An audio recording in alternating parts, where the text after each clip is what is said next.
30 વર્ષમાં ભાજપની સરકારે આદિવાસીઓનો જે ફંડ છે એનો આવો ગેરવહીવટ કર્યો છે એવું બહુ સ્પષ્ટ દેખાય છે. આપ સૌને ખબર છે કે પાછલા સમયમાં છોટાઉદેપુર અને દાહોદમાં 50 કરોડ જેટલું ટ્રાઇબલ સપ્લાનનું જે ફંડ છે એ નકલી કચેરી કૌભાંડમાં વપરાઈ ગયું.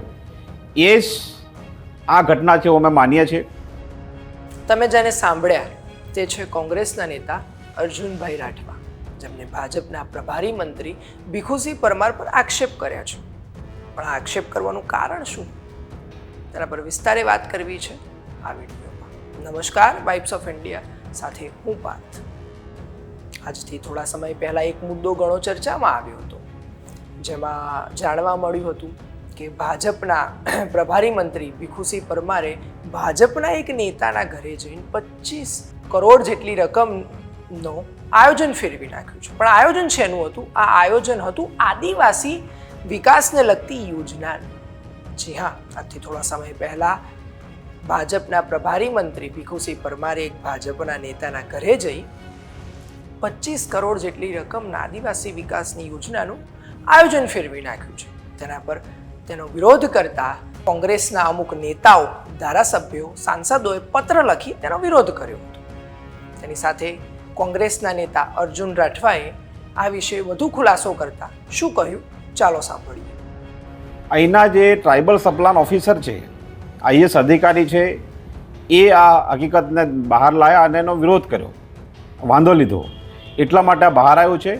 નહીં તો ભૂતકાળમાં આ રીતે આ 30 વર્ષમાં ભાજપની સરકારે આદિવાસીઓનો જે ફંડ છે એનો આવો ગેરવહીવટ કર્યો છે એવું બહુ સ્પષ્ટ દેખાય છે.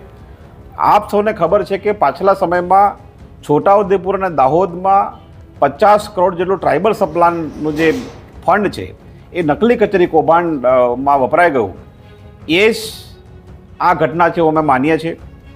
અને અહીંના જે પ્રતિનિધિઓ છે એમની જવાબદારી છે કે લોકોના અધિકારના ફંડની ચોકીદારી કરે. એ પોતે ચોકીદાર હોવાનો દાવો કરતા હોય છે, પણ ચોકીદારી કરે જે કરી રહ્યા નથી. તો એમના માટે આ ભયંકર શરમજનક છે. એ લોકોએ જે લોકો એમને વોટ આપ્યા છે, એ મતદારોને એમણે દ્રોહ કર્યો છે, એમની જવાબદારી છે એ નિભાવી નથી રહ્યા. તો અમે આ એક પત્ર લખ્યો છે. આ પત્ર અમે અહીંના સાંસદ જશુભાઈ રાઠવા, અહીંના ધારાસભ્ય રાજેન્દ્રસિંહ રાઠવા, જેતપુર પાવેના ધારાસભ્ય જયંતિભાઈ રાઠવા અને સંખેડા ધારાસભ્ય અભયસિંહ તડવી અને જિલ્લા પંચાયતના પ્રમુખ મલકાબેનને ઉદ્દેશીને અમે આ એક પત્ર લખ્યો છે કે આ રીતના ફંડનો જે દુરુપયોગ થઈ રહ્યો છે એ દુરુપયોગ અટકાવવાનું તમારી જવાબદારી છે. તમે બોલ્યા નથી. આજે 20 તારીખના જે સમાચાર આવ્યા છે, આજે તારીખ 24 થઈ છે, 23 થઈ છે.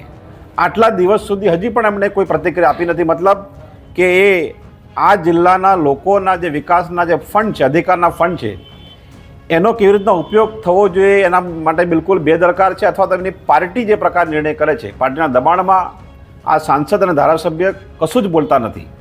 એ અમે બહાર લાવવા માંગીએ છીએ. અમે એમને પત્ર લખ્યો, તમે બોલો, અને તમે જો નહીં બોલશો તો અમે આનું આવેદનપત્ર આપીશું. કોંગ્રેસ પાર્ટી લોકોમાં જાગૃતિ ફેલાવીશું અને કલેક્ટરને અમે એના મારફત રાજ્યપાલને આવેદનપત્ર આપીશું અને આનો અમે સખત વિરોધ કરીશું. કોંગ્રેસે કરેલા આ આરોપને પાયા વિહોણા ગણાવતા ભાજપના પ્રભારી મંત્રી ભીખુસિંહ પરમારે શું કહ્યું, ચાલો સાંભળીએ. જે પત્રકાર મિત્રોને આની જે માહિતી મળી છે તદ્દન ગલત માહિતી મળી છે. મનસ્વીપણે કોઈ જ આયોજન કરવામાં આવ્યું નથી. માત્ર ને માત્ર જે 25 કરોડ રૂપિયા છાપવામાં લખ્યા છે એની સામે માત્ર 3 કરોડ રૂપિયાનું જ ફેરફાર કરવામાં આવ્યો છે. અને એ પણ પદાધિકારીઓને કહેવાથી અને મિટિંગમાં જે ચર્ચા થઈ છે એના અનુસંધાનમાં આટલું જ ફેરફાર થયો છે. એટલે 25 કરોડની માહિતી બિલકુલ ગલત છે, ખોટી છે, ખોટું જ છે, તદ્દન પાયા વિહોણું છે. અને અમારી પાસે તો પ્રૂફ છે, અમે તો એવિડન્સ સાથે વાત કરી છે. આ વિશે તમારું શું કહેવું છે, અમને કોમેન્ટ કરી જરૂરથી જણાવશો. અને આવી અવનવી અપડેટ્સ માટે જોતા રહો વાઇબ્સ ઓફ ઇન્ડિયા.